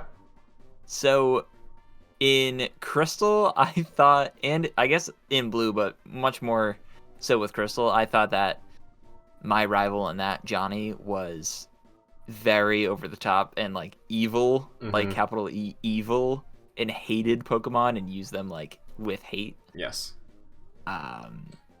So I thought that was a little too much, and I liked the idea initially of having a friendly rival. But I feel like May wasn't used to her potential. Like, she was mostly used as like a checkpoint. Yes. Through various points throughout the game, and I would have rather have had her as like a companion in a way, like similar to how you run into Lance in Crystal and you like take down Team Rocket in that one instance. I think it would have been cool to team up with May at various points. Like you team up with Steven, like this random dude that you gave a letter to in a cave. Yeah. Right, and you have like a dual trainer battle with him rather than your quote-unquote rival, May. Like that, I think that would have been a much more interesting utilization of her. So I'm a little disappointed with her as the rival in this, honestly. Yeah, I think you run a risk, obviously, you know, making a change like that, but I personally prefer if they're just like a buddy instead of, like you're saying, evil. Yeah. And now that we're talking about how effective that Wally fight was on Victory Road, I'm wondering if Wally stole some of that thunder of May, you know? Like, do you think, had Wally not been in the game, and then May, who's positioned as your counterpart for this entire experience, showed up when Wally showed up, it would be more impactful? Probably, because you don't even fight May before the Elite Four. Yeah. Like you did with Johnny in Crystal. It's honestly really strange because I think for the most part throughout the game, May is optional, which is even worse. Like you can choose not to fight her. I never did that, so maybe that was like the illusion of choice where you could say no, and then she's like, all right. So, or she's just like, sorry, you have to fight me anyways. It's not a choice. But to me, it looked like it was a choice. I still decided to fight her. But yeah, I wish they just did a little bit more with May in this. Like, I wish it was, you got the sense of, hey, we're both trying to do this at the same time. We're both trying to be Pokemon League champions. May the best person win. And honestly, we're going to try to make each other better along the way and team up at various points along the way. I think that would have been a little bit more fulfilling than her just, after a few gyms, being like, hey, are you leveled up enough? Cool, yes, you are. All right, see you later. That's essentially what she does in this game, and it's a little sad. It's a little sad. Yeah, I can definitely see that, and I think all your points are correct. Like, I think May is a good template, but it feels like there could have been more done there for sure, you know? And it's weird too, because I feel like with the exception of like Wally being introduced as this like sick child, and then he shows up as like a sick trainer, like I feel like Wally isn't given much introduction, you know, to like make that ending moment have more of a payoff. Obviously, it did have a payoff because we do see him introduced as this like frail child, and then he's pretty competent. But it feels like you split up the ideas of your companions in this game, or your single counterpart, into two different characters, and neither of them really got the full experience out of it, you know? And yeah. I think Wally might have gotten the benefit because he does show up in a pretty major way, at least in terms of being a competitor. But May, Yeah, I can definitely see that disappointment of like her being introduced as your rival, the professor's daughter, your neighbor, your friend, and then you're supposed to be going on this journey at the same time, and then like, you just breeze past her at one point, and then she shows up at the end, like, hey, good job.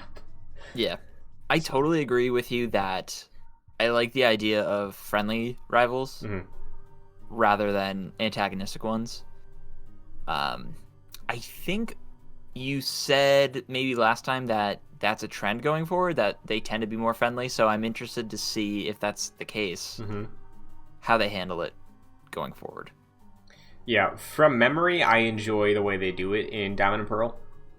I will see if it holds up, but from memory, I like that group. So cool.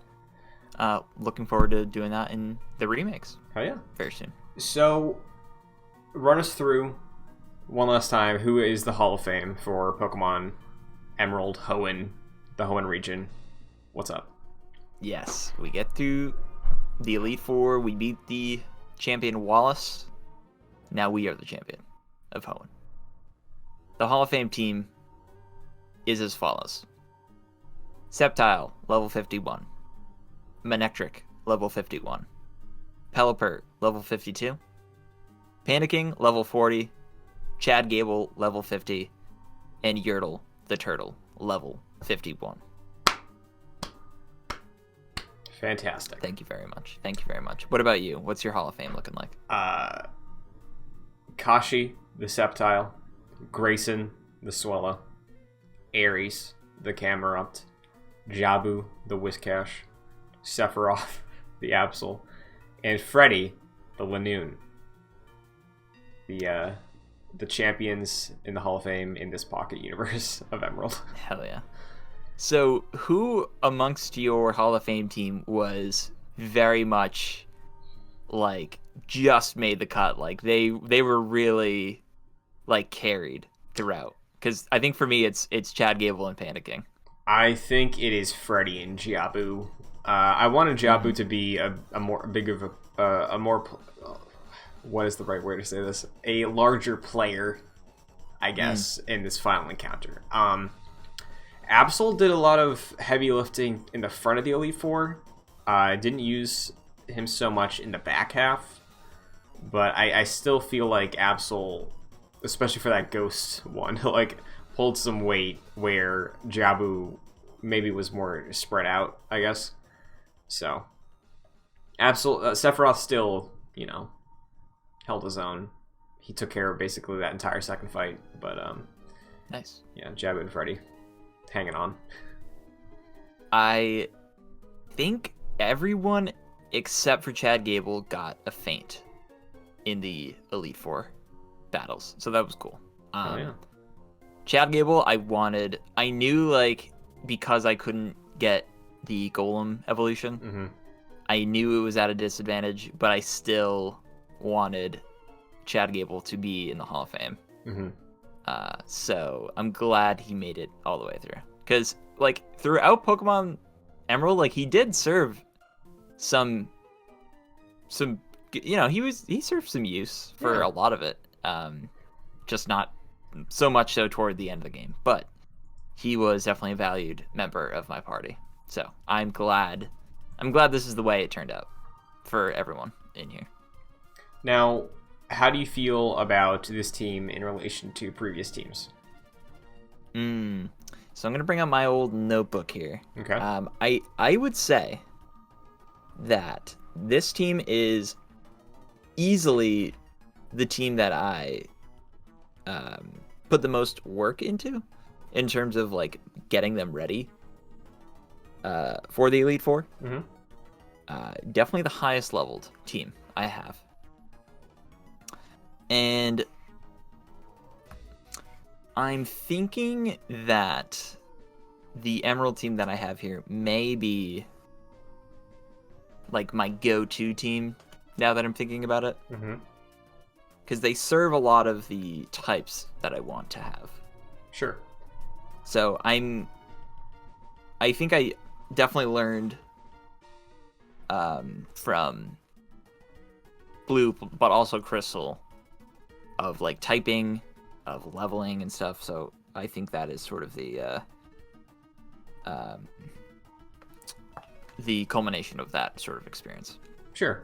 So yeah, and it makes sense, having more fondness for this one just because of the time investment and planning, that you put into it. But yeah, I think you learned the lessons, of course, as we've been continuing. I think the team, looking at it right now, very solid. And I think if Chad Gable was a golem, it would be even more solid. But it's still a really strong, good team. I don't see weaknesses much. I see a solid, well-composed team. So, thank you. Hell yeah. Moving forward, interested to see if you can replicate that. Yeah. But yeah, I'm glad to hear that Gen 3 was able to hit you with some Pokemon that you enjoyed. Mm-hmm. Yeah, totally. So, I looked back on my notes here. Mm-hmm. Episode 8 of Crystal. Okay. I should also mention, I'm very happy with this team because I didn't use any legendaries. Yeah. No level 70s or whatever. Like, these are all...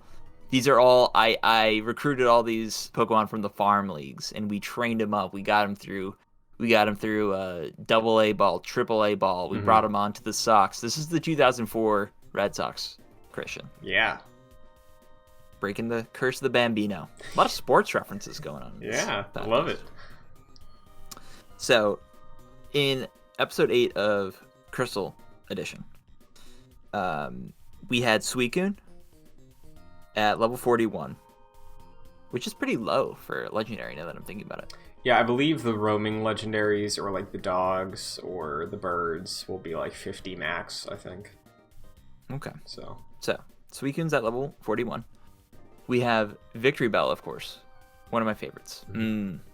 Victory Bell is one of my favorites. At level 36. Just thinking about that little shiny Victory Bell. That's baffling. Typhlosion? 36 so low. in the Elite Four. That's wild. So this is at the start of episode 8. I don't think I get through. Right. They might be around like 40s after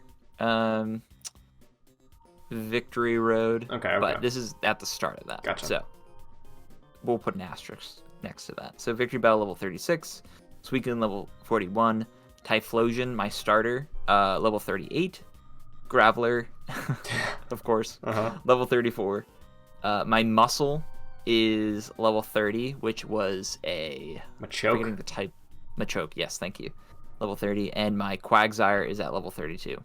Quagsire is a stick in the mud at that point. I just wanted it on the team because it was a Wooper. Yep. I don't really use it all that much. Muscle, I don't think I use all that much. It's also the lowest level. It's at 30. Graveler, I wonder if Graveler even comes into play that much. No, I'd have to rewatch. Yeah, I remember Suicune definitely pulling a lot of weight. So yes, totally. So that was my lineup for Crystal. I would say a lot of that is fluff. Definitely Quagsire, Muscle as well. Those are 2 party members. Maybe Graveler. Typhlosion obviously coming in clutch. Victory Bell. Victory Bell may be my favorite grass type. I love Sceptile, but Victory Bell. Something about that thing. Yeah, very, very good picks. I would like also, because we absolutely, we're doing a bonus episode, right? I have a checklist right now pulled up of all the things that could be done potentially. It looks like Deoxys, we might need to put something in the game. I'll look into if that's possible through the way we're playing it. I know we had issues with PK Hex, but there's for sure at least 1, 2, 3, 4, 5, 6. Yeah, there's definitely 6 Pokemon that we could try to, come across, capture. Okay. For the final episode, and potentially 7 if Deoxys is something we can actually get done. I will also say that I know you just beat it today, but next week, I guess, maybe be prepared to have a ranking in order of the 3 games, unless you already know. But I kind of already know, but I'm going to stew on it a little bit more. Nice, because I do think the post game for Emerald is the most important that has been in the series so far. Like, obviously having Kanto in Crystal was major, but the post game here, I think, is where people started to like expect all Pokemon games to have a post game, because there's a lot you can do. Like, there's 6 legendaries you can go after, based on me looking at this. There's an event called the Battle Frontier, which is basically a huge like post-game tournament thing you can do. I don't remember there being much story there, but that is what Tony, what's his name? The guy. Tony? Scott. Yeah. That's what... You're like, I'm thinking of a scumbag. Tony. Scott, he's recruiting for the Battle Frontier, so like the Battle Frontier can come into play. You can do a rematch with Steven. You can, do these battle tents again. You can do the contests. So, no way I'm doing these battle tents. No. But Battle Frontier might be something you want to pop into and just see what it's about. If you want to do a rematch against Steven, you could. And then I think the major thing would absolutely be the legendary hunts that I will write them down, and I'll give you locations of where you should be looking for them. Okay. Definitely bringing it back to Troy Starkey. I know they were saying something about the Reggie puzzles. Yes, there are 3 legendary beings that are the Reggies. Okay. There is Reggie Rock, Reggie Ice, and Reggie Steel. So. Interesting. We'll at least do maybe like one. Yeah, I'll give you a list of all the ones. If there's anything that catches your eye, you can, I'll give you a slight description of like what the process is like as well, so you can see what you want to get done. And I do recommend at least traveling to the Battle Frontier to see what it's about. Maybe do a battle or 2, just see what's up. Okay. But yeah. So next week, expect maybe a couple legendary things, Battle Frontier thoughts, and I guess overall post-mortem on Pokemon Emerald. Yeah, exactly. That's essentially what that episode will be. More of like a retrospective look back on Emerald as a whole, and just ranking that against my previous, or I guess our previous Pokemon experiences. And yeah, if you have anything you want us to do in terms of like post-game content, let us know in the comments of this particular YouTube video. I usually play on Sunday, and we record on Monday. So if you're listening, the show posts on Wednesday usually. So if you're listening from Wednesday to Sunday, get the comment down. I'll try and check back before I play, and if there's anything you want to see us do, let us know, and then Christian and I can see about doing that. Definitely. So I think that's everything that there was to cover for this week. So unless you have any final thoughts on the Elite Four or final questions going into our post-game week, I think that's it. Yeah, I think that'll do it. This was a fun one. I think this Elite Four wasn't as much of a challenge, only because I decided to put more work into it than I previously did.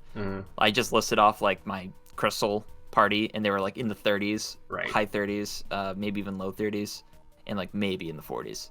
So put the extra work in. So it was sort of nice to have that. I felt a little bit better about going through it, and the work paid off. It felt like I was paid off a little bit. So that was nice. Very nice. So Christian, until next time, where can people find you? You can find me on Twitter, Twitch, TikTok at Chun2D2, as well as here on youtube.com/joyclicks. Jack and I have a Marvel's Avengers podcast called Excelsior. New episodes every Saturday. Big week for Marvel's Avengers. We got a bunch of new content to the game, and Falcon and the Winter Soldier starts this week, so we'll be covering both the new content and impressions on episode 1 of Falcon this week. And we're also on the Long Play Club, so if you like this type of book club discussion, it will be continuing with the Long Play Club. We're kicking off Metal Gear Solid 3, so look forward to that. But Jack, what about you? Absolutely. You can follow me on social media at FascinatedJack. Very excited about the Metal Gear Solid 3 playthrough that we're doing. Of course, our friend Kevin Diaz hasn't played through it at all. Mm-hmm. He just went through the eye-opening experience of Metal Gear Solid 2, the life-changing experience, one would say. So his reactions are always funny. And we also have Omar Nakvi, the longtime Metal Gear Solid professor, I would say. Sure. He knows a lot about that series. So it's always nice to listen to what he has to say. And I guess Kevin sort of fills my role in that particular series because he's the newcomer to Metal Gear Solid. So if you like having the sort of newcomer mentor experience, you definitely have that in that series. So it's really cool. And we do that week by week, so you can follow us along with that. And those games are a little bit more accessible to find. So if you want to play through those with us, go for it. Yeah, we're using emulators for these things, so it's a little more difficult. But yeah, that would be the show. We got one more for Emerald. We're looking forward to it. We hope you are too. Oh, yeah. So until next time, we'll catch you later.